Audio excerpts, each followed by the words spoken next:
안녕하세요, 속보입니다. 자, 3월 FOMC 회의가 방금 전에 끝났는데요. 그 내용을 빠르게 정리해 보도록 하겠습니다. 결론적으로 파월은 역시 비둘기였네요. 블룸버그 뉴스를 보니까 연준이 올해 금리 인하를 3번 하겠다라는 이야기를 연필로 썼다, 이런 이야기를 했네요. 자, 그래서 3월 FOMC 회의의 주요 내용들을 보면요, 첫 번째로는 금리를 결정했는데 만장일치로 동결했습니다. 5.25에서 5.5% 금리 수준을 유지했다. 자, 이게 첫 번째고요. 두 번째로는 점도표가 나왔어요. 근데 이 점도표를 보면은 크게 세 가지 포인트가 있는 것 같습니다. 첫 번째로는 올해 3회 인하에 대한 전망이 유지됐습니다. 다만 여기 보시는 것처럼 많이 낮출 것이라는 전망은 없어졌다라는 것이 특징이고요. 두 번째로는 내년에 대한 전망치는 좀 높아졌습니다. 작년 12월에는 3.6% 정도가 되지 않겠냐라는 생각이 이제는 3.9%로 다소 높아졌다. 그리고 마지막으로는 이게 이제 롱거런이라고 해서 장기 금리가 있는데요. 이게 정말 살짝 올라갔다. 이렇게 세 가지 포인트를 짚어서 기억하시면 될 것 같습니다. 세 번째는요, 경제 성장률 전망치를 올렸어요. 12월 달에 이 점선으로 돼 있는 것이었거든요. 그래서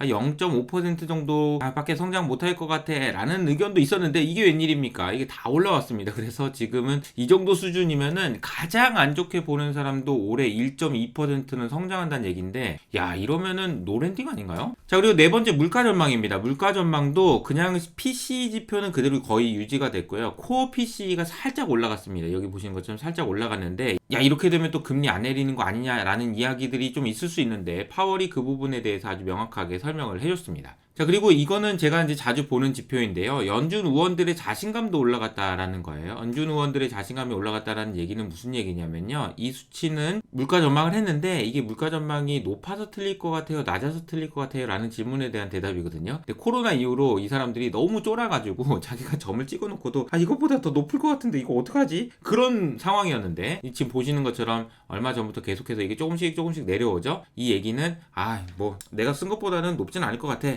라는 사람들이 조금씩 올라간다라는 이야기여서 연준 의원들도 인플레 잡는 것에 대해서 자신감이 조금씩 올라가고 있다라는 것을 보여주고 있는 것 같습니다. 다섯 번째는 아까 말씀드린 대로 장기 금리가 여기 보시는 것처럼 살짝이지만 올라갔다 라고 볼 수 있을 것 같고요. 자, 파월 의장의 성명서 내용을 보면서 제가 설명을 드리겠는데요. 우선 파월 의장이 보라색 넥타이를 맸습니다. 의미 없어요. 뭐 큰 의미는 없습니다. 네. 종합적으로 블룸버그에서 낸 지표를 보니까 굉장히 좀 덜 매파적이었다라는 것이 결론인데요. 제가 월요일 새벽에 말씀드렸던 것처럼 닉 티밀하우스 기자가 미리 알려준 그 내용 그대로 나왔다라고 보시면 될 것 같습니다. 자, 파월의 주 발언의 핵심은 제가 볼 때는 QT, 양적 긴축에 대한 코멘트였다라고 생각하고 해외 언론에서도 이 부분을 굉장히 집중적으로 다뤘는데요. 그 내용 뒤에서 설명드리도록 하고요. 하나하나씩 살펴보도록 하겠습니다. 첫 번째, 금리 인하 올해 3번은 해야지 라는 게 되겠습니다. 자, 이 그림은요, 연준의 점도표에 이렇게 금리 인하를 이만큼 하겠다라는 생각들이 반영이 돼 있었는데 올해 초에 작년 12월부터 계속 금리 인하 더 해줄 거지? 하다가 안 해주는 거야? 삐졌어. 이런 식으로 올라왔다고 했잖아요. 딱 이 정도 수준으로 유지가 됐다라는 거죠. 파월이 생각할 때 시장이 이만큼 가는 것 같아서 그 정도는 아니야. 3번은 할 거야. 라는 것이 이제 이번 회의의 관전 포인트였고요. 그래서 이제 또 한 번 이제 말장난을 시작했는데요. 금리 인하 언제 할까에 대해서 6월에 한다고 하진 않았어요. 하지만 6월에 할 수 있을 거라는 기대를 바꿀 기회를 주지도 않았다. 참 무슨 말장난도 이런 말장난이 없네요. 자, 두 번째로는 인플레이션에 대한 이야기인데요. 늘 하던 이야기를 그대로 했습니다. 인플레이션 여전히 너무 높다라고 이야기하면서, 다만 여기서 중요한 포인트는 연준의 금리가 제약적이기 때문에, 리스트릭티브 하기 때문에 경제활동에 하방 압력을 받고 있다. 자, 그러니까 금리가 지금 높은 건 맞다 라고 이야기했다라는 거죠. 그 대신에 혹시나 불안해가지고 또 이런 이야기를 했는데요. 연준이 금리를 너무 빨리 많이 내리면 인플레가 다시 올 수도 있다.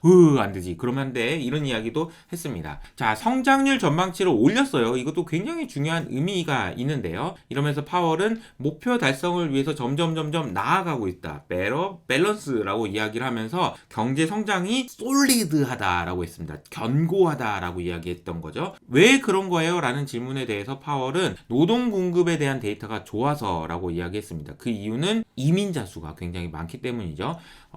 얼마 전에 말씀드렸던 것처럼 미국은 작년 한 해 동안 250만 명의 이민자가 왔어요. 평소보다 150만 명이나 더 많이 왔던 거기 때문에 이 이민자들이 노동시장에 공급이 되면서 미국의 성장률이 높아졌다라는 이야기를 했고요.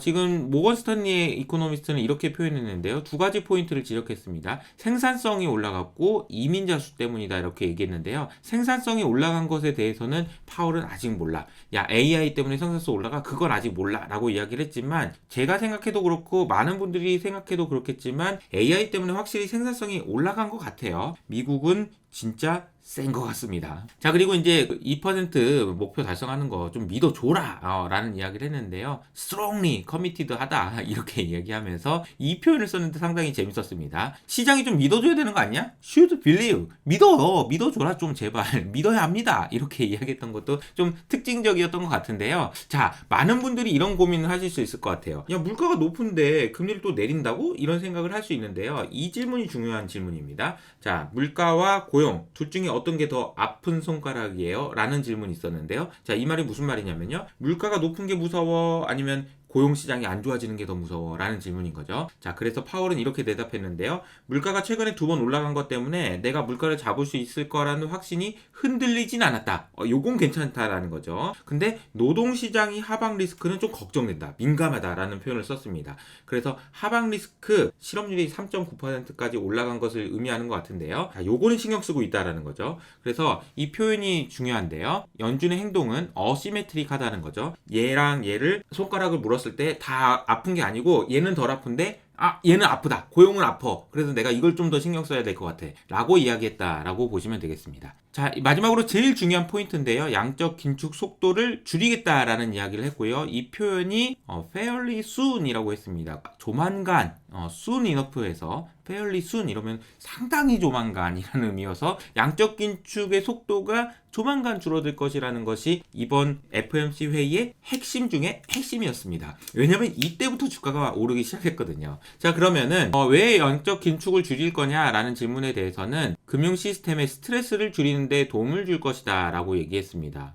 그러면서 유동성이 많은 것 같지만 모든 것에서 다 그런 건 아닌 것 같다 이렇게 얘기하면서 뻔한 얘기죠. 상업용 부동산 때문에 문제가 되고 여기저기서 돈이 없다라는 이야기가 문제가 되기 때문에 양적 긴축은 줄여야 된다라는 이야기를 한 거라고 보시면 되겠습니다. 근데 이게 무슨 말인지 정확히 잘 모르겠다 하시는 분은 제가 밑에 있는 달아드리는 댓글을 통해서 들어와서 한번 보세요. 자, 제가 FOMC 회의에서 FOMC 회의를 앞두고 QT 방향이 결정될 거다라는 이야기를 했는데요. 자, 이런 식으로 설명하면서 제가 정말 자세하게 설명해 놨거든요. 근데 이 영상은 무료로 공개되어 있으니까 여러분 궁금하신 분들, 이게 무슨 용인지 도통 모르겠다라고 하시는 분들은 꼭 들어가셔서 한번 보시면은 완벽하게 이해가 되실 거예요. 그래서 3월 FOMC 회의를 앞두고 중요한 개념들 총정리했는데 여기에 다 시험 문제 다 나왔어요. 여기서 다 나왔습니다. 그래서 영래포, 지급준비금, QT, 소극적 QT 뭔 소리인지 하나도 모르겠다. 그런 분은 이 영상을 보시고도 이해가 안 된다 라고 하시면 댓글을 달아주세요. 제가 어떻게든 한 번 더 설명을 해드리든지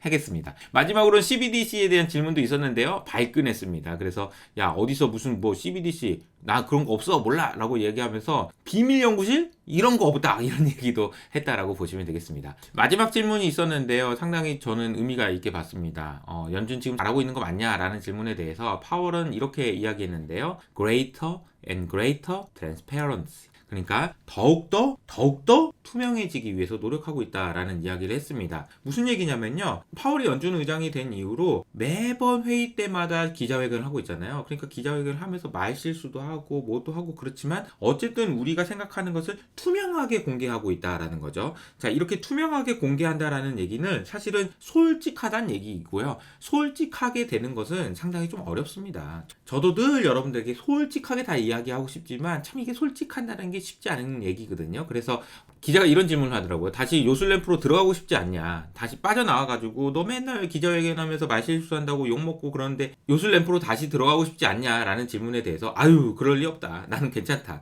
라고 이야기를 했는데요. 사실 이 부분은 우리가 살아가는 과정에서도 상당히 중요한 것 같아요. 내가 얼마나 솔직해질 수 있느냐는 그 사람이 가지고 있는 실력과도 비례한다라는 생각이 들어서 그냥 연준이 파월이 이야기한 것처럼 그냥 우리 한번 믿어줄까요? 이런 생각도 듭니다. 듭니다. 자, 시장의 반응은 2년물 금리가 7bp나 하락했습니다. 이걸로 모든 게 다 설명이 돼요. 그래서 6월 인하 가능성도 다시 높아졌습니다. 그리고 달러는 약세가 되었고요. 그리고 나스닥은 장중에 급등하기 시작해가지고 결국 1.2%로 마감했습니다.